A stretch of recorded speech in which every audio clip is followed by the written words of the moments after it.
What's up, guys? I have an iPhone 7 Plus here, and it's got the dreaded audio IC problem, and I'm gonna kind of go over the diagnosis and the repair. Okay, so first thing is it usually takes a while for this thing to boot up, but what we've determined is that something with iOS 11 and above, somewhere, I don't know exactly what version it was, but somewhere above iOS 11, the software checks all of the hardware components, including the home button, the proximity sensor, and the whole flex actually. So if anything is damaged on the flex, these things take a while to boot. What else? We've noticed we've had one where the Wi-Fi chip was chipped. Wi-Fi chip up here was chipped, and that caused a sluggish start. I don't think we've had a bad rear camera, take a while for the iOS to boot up, so we haven't seen that yet. What else? Let's see, home button, prox, Wi-Fi, audio IC, obviously. So the audio IC, okay, so the phone eventually boots up. Takes a long time for it to boot up, and then if you go to voice memos and try to record something, you notice it's grayed out here. I can't push record, so that's the typical that's kind of like the tell in this audio IC problem. So, see, it's grayed out. I mean, it just doesn't work. Alright, so we're going to go ahead and just reball this audio IC, or just put a new chip on and run a jumper for the C12 pad. And I think Rewa Technologies or whatever, Rewa, they have a YouTube channel as well. I think they were the first to come out with this solution. At least they were the first that made it public. So I don't know who actually figured this out, but that was the solution. And these, I don't know how they even figure these things out, because a lot of times, once you take the chip off, you can do diode mode, or you can even visually inspect it, and you won't notice that there's a problem with this with that line. Very similar to the Touch IC disease and the M1 jumper. With that one, we were able to actually see corrosion under that pad. With this audio IC one, I don't think we haven't done a whole lot of these, but we don't see corrosion under that pad. So how they determined it, it's beyond me. I mean, yeah, you know that it's probably an audio IC issue, but what pad it is, I mean, gosh, how do you figure that out, right? But it's a good thing they figured it out, because we're seeing a lot more of these lately. In addition, we're seeing a whole lot of searching no service issues on the A1660 iPhone 7, and I think that's the unlocked Verizon, the CDMA version. The other version doesn't seem to be affected, so seems to be just isolated to the A1660, and Apple actually has a repair program out for that. I think they replace it for you for free if you have a no service issue. So I don't know how they determine whether it's I don't know how they determine what they replace and what they don't, but I think that's probably worth a shot, because a lot of times what we've seen is that there's a short under the baseband chip actually. Um, so anyways, let's get back to this audio IC issue and go from there. All right, I'm gonna pause this while I disassemble this logic board. All right, so I have this thing disassembled now, and I just want to show you what we're looking at here. U3101 is the big audio IC. I think there's also a small audio IC and a speaker amp. I know in older phones there are. I'm not sure about this one. Yeah, I think this is also right here, I believe, an audio chip as well. Actually, don't quote me on that. I haven't really dug too deeply into these iPhone 7 Pluses. But anyway, so C12 is usually the culprit right here. It's a I2S line with an M clock. I don't know what the hell that is, but so before we even start, let's do diode mode reading on that and see what we get. That way, maybe we can diagnose it later on. I'm assuming we're probably not going to be able to, but so we'll just orient this, the right way, and then so let's see, where is it at? There it is. So it is going to be 1 2 down, 1 2 down. Okay, so 1 2 down. So I'll just go like this. And Actually, I forgot what it was already. This is not even the same board here, is it? 1, 2, 3 small ones. Okay, so it's a second small one. It's going to be a resistor. So I don't even know if I can fit that through there, but I'll try. You know what? I got to get my pen because it's too thin. All right, so red on ground, diode mode. Let's see what we get here.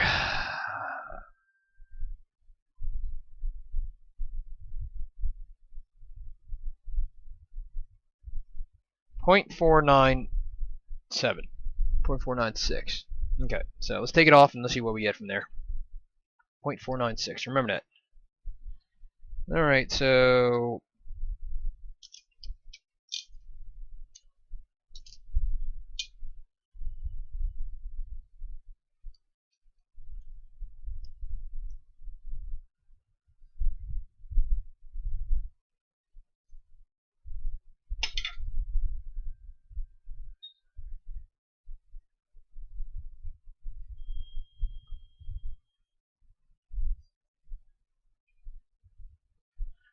I'm at 400 degrees Celsius with an airflow of 17 on my quick 861 DW.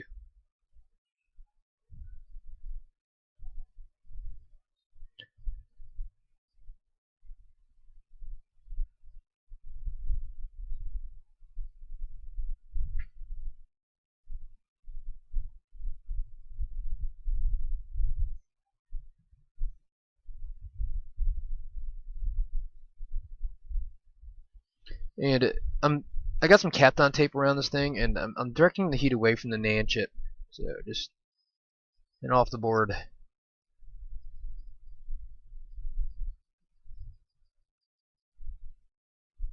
And when I pull this off, I'm going to try not to disturb any of these components around here, otherwise we're going to run into some issues.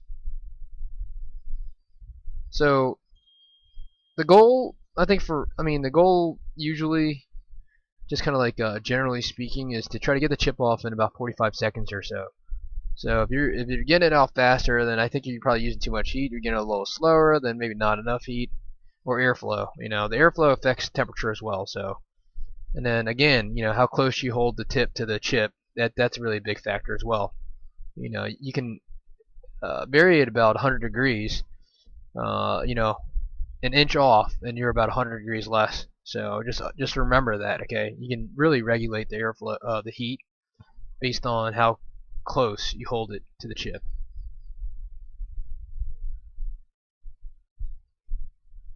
So I can set it to about 500 with a airflow of about 50, and then hold it about 5 inches away, you know, and I'll probably get about 300 degrees Celsius at the chip. So I'm probably over 45 seconds now, so I might have to increase my temperature a little bit. And I think when you're starting, you know, just start with a lower heat, then go from there.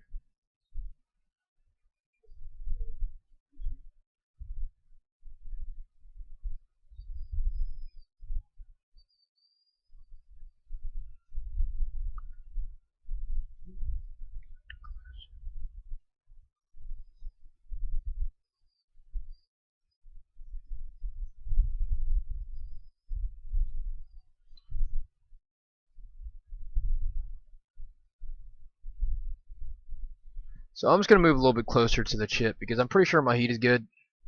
And I really want to be careful with this because I don't want to disturb those components around there. And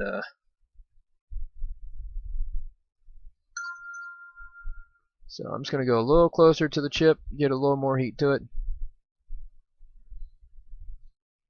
It's definitely going on 2 minutes probably, so I know it's melting because I can see the caps are getting close.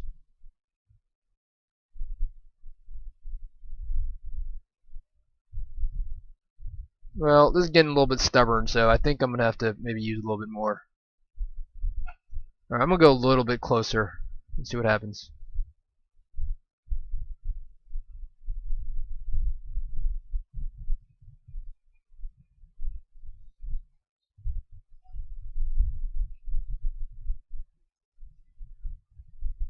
There it goes. Okay, we are good. So that took a little more heat than normal. Okay. So let's just note the orientation of the chip. Top left, if I'm looking at it this way, okay? Top left. And yep, slow burn. Okay, so if you look at it closely, I mean, I guess you can really see the corrosion. Actually, there is corrosion. So see that? So that looks very similar to Touch IC disease right there. So I gotta put this cap back right here. Not gonna be a problem. I'm gonna do that before I do anything, and then just clean this up, right? And then let's measure diode mode real quick on this, just to get a kind of gauge of what we're seeing here, right? 0.446, and understand that it's going to be a little bit lower because there's heat on this board right now, and you know, when you get heat on the caps, it affects the diode mode reading on these things. Okay, so I'm going to flood this with some NC559 Amtech flux. Don't use anything else. You can try, but I've already experimented, and go with NC559, and you will have a lot less problems in life.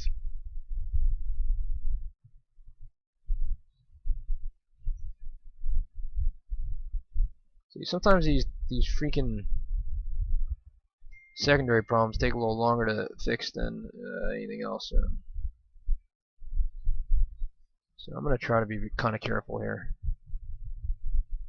I think I might just have to use my other thing here. Okay, so see if we can tin it, and then we can probably let the heat fix it later, you know. But let's get a nice tin to it. There you go, tin. And I don't think we have to be too, you know what I'm saying. Yeah, I can be kind of careful here.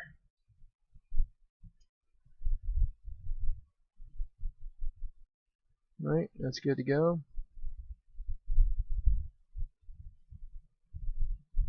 Alright, so that's solid. Okay, so I'm gonna leave that, and then you know when I heat the audio IC later, it's gonna heat up a little bit, so we're good. Alright, so let's clean this up now. Clean the old lead-free solder off.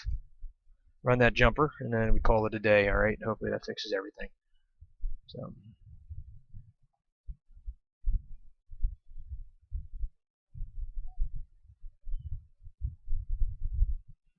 So if you're still pulling pads and stuff like that, you're either not using enough flux, or you have a really cheap soldering iron. Okay.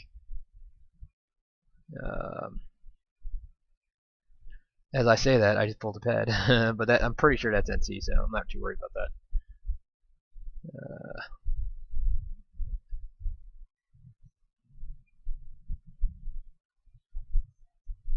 Okay. Dang it. I just don't really. I mean, yeah. I don't really pull pads anymore. I should probably say that after I'm done, but. Oh no. As I say that, I'm got a big blob of solder down there. Okay. That's too big. Alright, let's get rid of that, man. That's just redonkulous.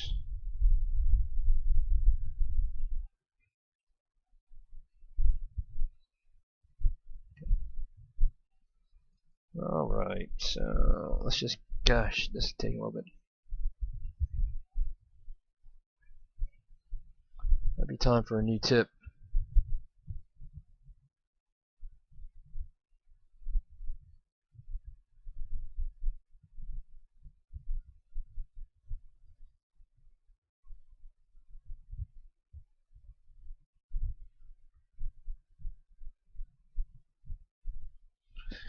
So it looks like a bunch of pads actually are gone, but I'm pretty sure, I'll double check in a little bit, but I'm pretty sure they're all NCs.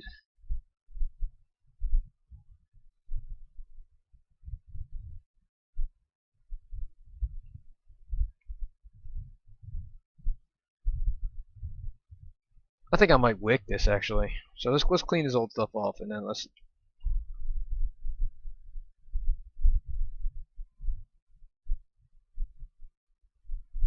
Because these ground pads are going to stick up a little bit. So I see one. I think I just see two pads here.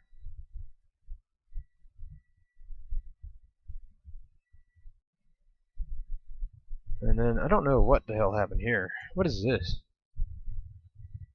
What is that right there? Okay, that's just a shadow. Okay, so I see one 2 pads that are gone. So let's just double check them, make sure.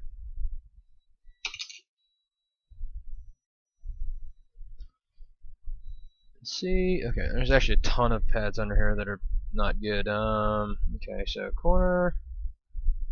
So 1, 2, 3. Well, hold on a second. 1, 2, 3. Okay, I'm looking at it wrong. Orientation is like this.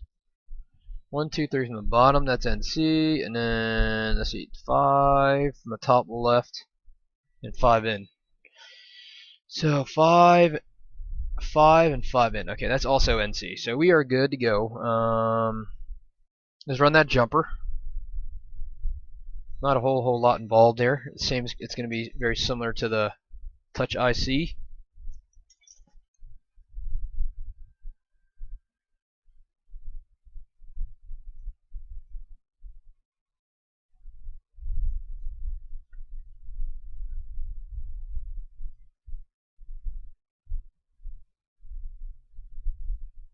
So I'm just going to scrape away directly, you know, that trace that goes to the resistor there, and I'm just going to run a big mamma jamma directly to it.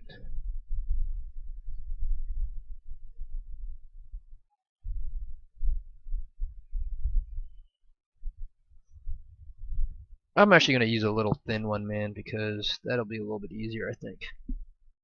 So what I've been using is the little so the speaker wire that you pull from the back of these iPhone 6s, 6 Plus, whatever. The little antenna. That's what I've been using, and it's about as thin as you get right there, and it's flexible, and it's not too fragile. You know what? I'm gonna do the resistor first, and then should probably tin that thing first.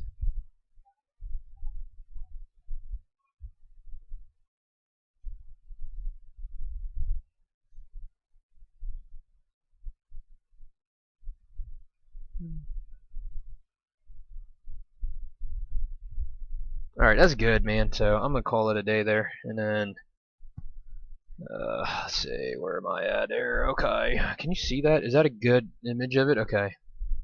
So I'm gonna break off the end of this, and then I think I might wick a little bit, because it's just like some of these little knobs are just a little bit thick like that one. You can't really see it, but when I seat it, it's gonna be like, man, I definitely don't want to reball this later. So clean my tips here. Let's get a little flux on it, and then I think I'll probably wick it a little bit and see what happens. Maybe just a little bit, not too much.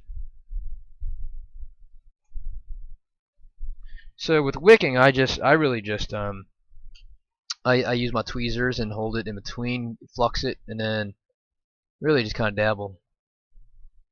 It's really ground planes that are probably going to cause you the most issues, like that.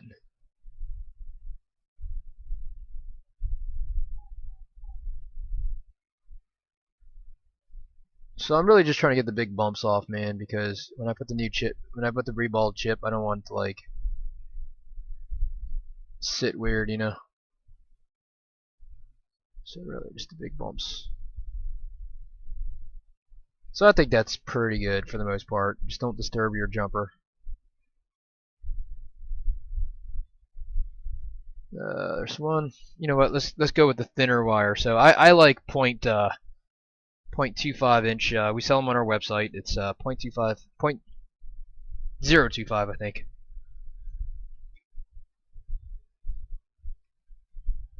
Super wick or goot. Was it super wick that I use? Okay.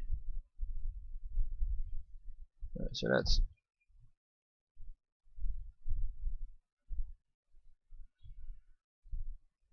support. Use lots of flux and goot wick, but not the actual goot wick, because actual goot wick is not good. Actually, I can't say that. I think Lewis uses goot wick. So maybe the goot wick that I bought was a clone of real good goot wick. Goot wick is bad wick. Okay, so there you have it. We are good to go, I think. And we're gonna reball this chip and then put it back, and then everything's gonna work. Everything's gonna be great, man. Everything's gonna be great. Everything's gonna be wonderful.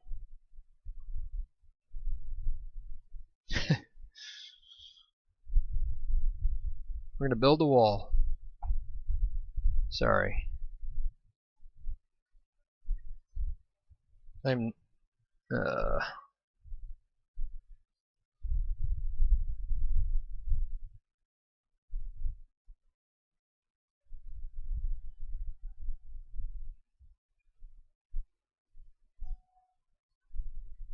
all right.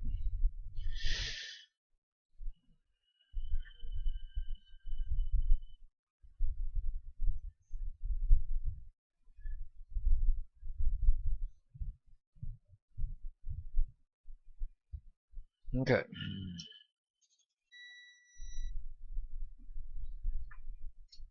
Business here. Let me get my 7 stencil.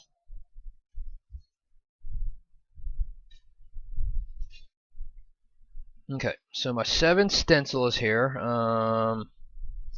Let's get this audio IC. Let's reball this mother. Get some.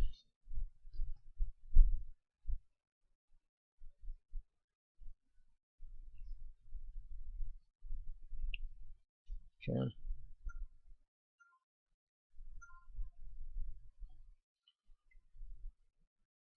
Alright, so I got my 6337 solder paste on the end of a razor blade.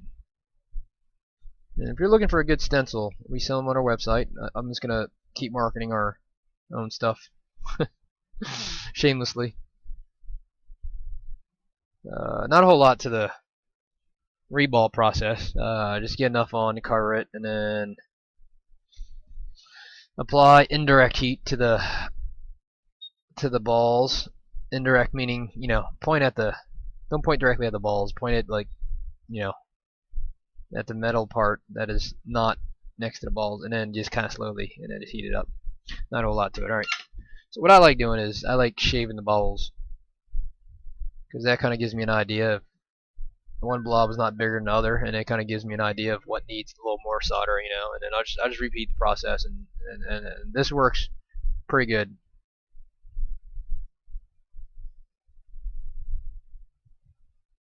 This works pretty good for maintaining a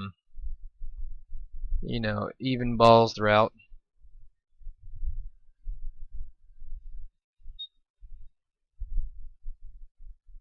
So I'm gonna call it a day, like right there, because that looks really good.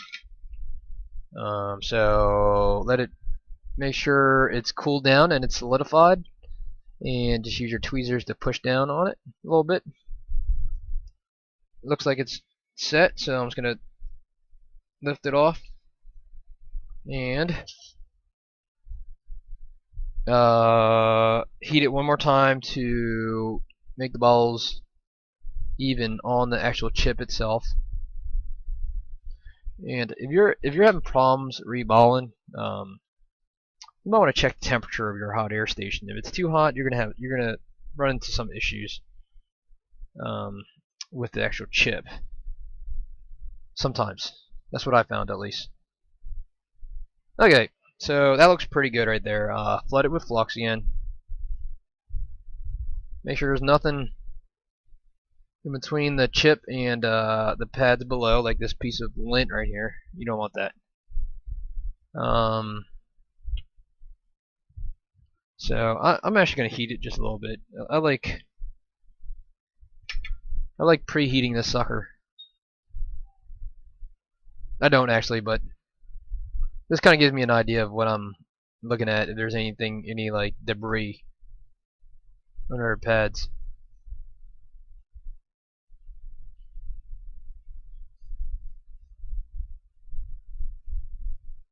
As you can see, the pads aren't completely clean. It's really not a big deal. You really just want to. The goal is to get this thing on without bridges. and you want every pad connected. That's the goal, you know. So what I don't want to see is one big clump poking out of there.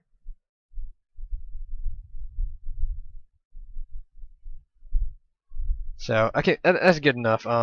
So let me just get a little bit of flux again, flood it, and now it's gonna be nice and hot. So flood it with plenty of flux. What did I say? Top left was A1. Top left was A1. Yes. Okay. So let's put this puppy back on. Everything's gonna be great. Make America great again.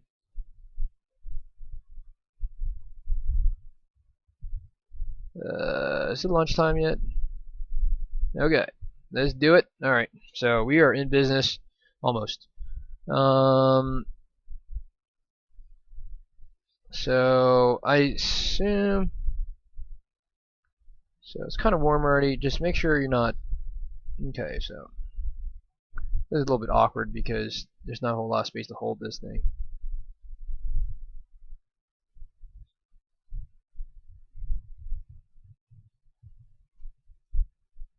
I like to hold it just a little bit until it kind of melts, you know, and then once it sticks a little bit, then I'll release it and then flood it with flux.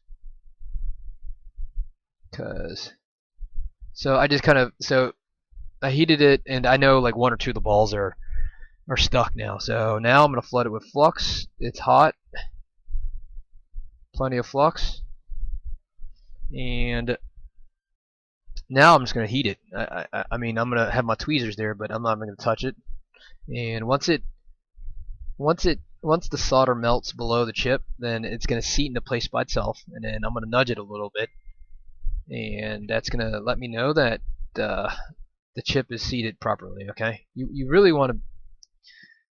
There's a line between, you know, solid solder versus melted solder, you know, and you really want to get a good feel for that when the solder actually melts. Okay. And so you can kind of see it wiggling already. Okay, and so it's kind of like almost melted but not quite there yet. Once it melts, it's the whole thing. There you go, pop right there, and then, you know, you can kind of back off on your hot air station a little bit if you want. That'll reduce the heat a little bit, and then you give it a little bit of nudge. There you go. Don't, not too much, just a little bit. And I know that. There you go. And don't hold it there for too long, because then you're going to melt other stuff. All right. So I know that the whole thing was liquefied under there, so I just nudge it a little bit, and hopefully all the everything below it sticks. Okay, so let's see, where are we at right now? So let it cool for a little bit, and I'm gonna get my heat sinks pennies off. Definitely let it cool a little bit, and then throw away my Kapton. And then once it's like kind of cooled down, it should be cooled down by now, I'm gonna use some IPA on the end of a Q-tip, and I use 99% IPA just because there's less water in it than the 91% at least. So 99% is a good. You gotta buy. You can buy it on Amazon. It's like $3-4 a bottle or something like that, maybe less. All right, so that's cleaned. If you want, we can check this in diode mode again, and we're just gonna do it, even though I don't know. I think, what was it, 0.48 or something like that, right around there. So it's 0.469, 0.7. Okay, I think that's close enough. So okay, so let's boot this sucker up and test it, and hopefully all is good. And if all is good, then we will call it a day. I'm actually going to put some Kapton on it right now because I'm going to get ready to close this up. Because even though... Okay.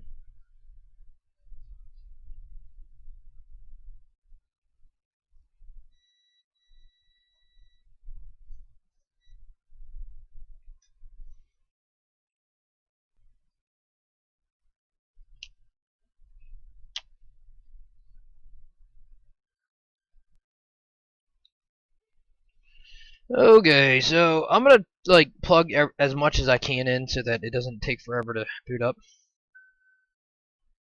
and make sure I can get a good test of it.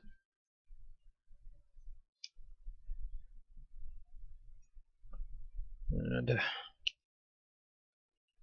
yeah, I'm gonna plug the camera in too, just because.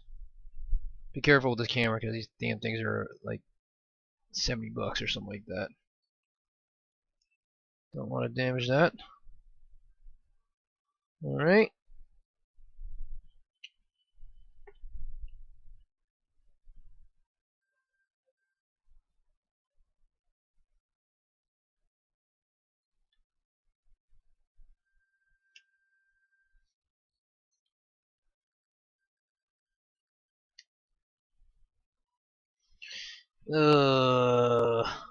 Okay.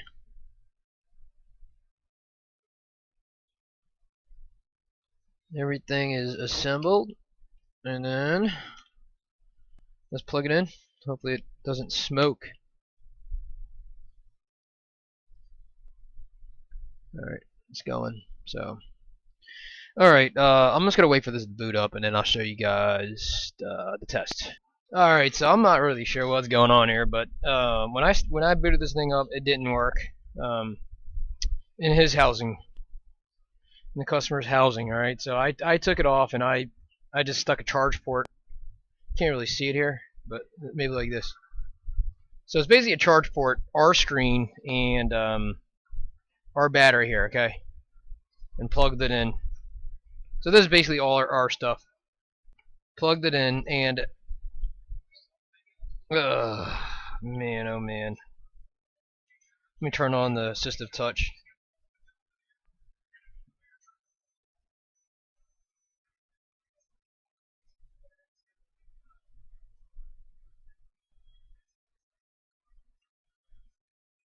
So I don't have a loudspeaker plugged into this, but there's no lag at all or anything like that. And look, it's not grayed out anymore. Look, records fine. It plays back fine. So, something is not right with something on here. I guess the question is what? Maybe the charge port? But that wouldn't really make a whole lot of sense. So I don't know what's going on. So you know what? Let's isolate the problem. Okay. Was it the audio IC to begin with? I don't even know, to be honest with you at this point. Because when I plug it back into his housing, it doesn't work. You know, I wonder. So if you look at his screen right here, it's definitely an aftermarket. See that? Hey. Anyways, got some writing on the flex here, the front camera flex. Why is this not autofocusing, man? Hello? There it goes. It's got some writing on it, which means that this is not the original flex. So maybe that's what's causing the whole thing. I don't even know at this point. So the symptoms were the same before and after the audio IC repair. So the question now is to find out what exactly the problem was. So we will do this first. So let's do this. Okay, so let's plug. It's probably not the battery. Yeah, we can agree with that, I think. Let's try our screen, actually. I'm pretty sure, I thought we had already tried our screen, but you know, let me just try it again real quick, and I'll just do the exact same thing. His housing, and I'm not gonna plug anything in that I didn't just plug in myself. So charge port, his charge port is really the only thing we're really using from his housing, okay, and our screen, okay, with the missing home button. So it's gonna take a little bit longer to boot up. No rear camera, no Wi-Fi, nothing. And then I'm not gonna connect to home button flex. I mean, it wouldn't make sense as the charge port because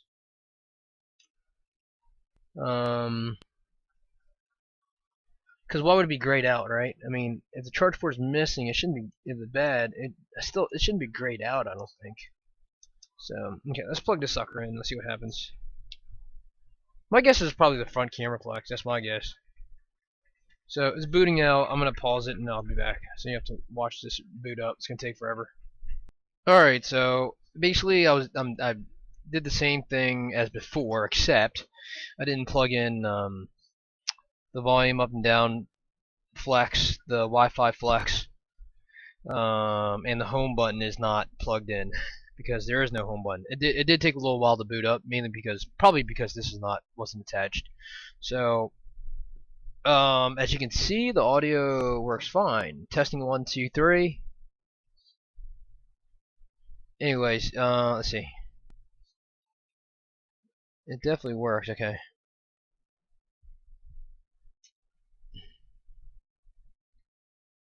Hold on a second.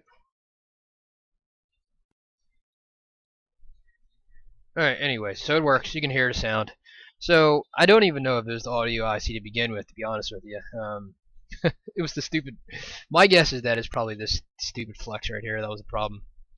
So, I don't remember... I mean, my tech looked at this before I did, so... I think... I don't know. I don't know if he checked another screen or not, but... I assumed he did, but I'm guessing he probably didn't, otherwise... Unless it was both the audio IC and the flex. Anyways, so word to the wise, check with a known good screen and known good charge port and battery first, and then go with your troubleshooting. So I'm gonna call this a day right here. We did notice a little bit of corrosion under C12, so yeah. So it was. I think that probably had to be done anyways.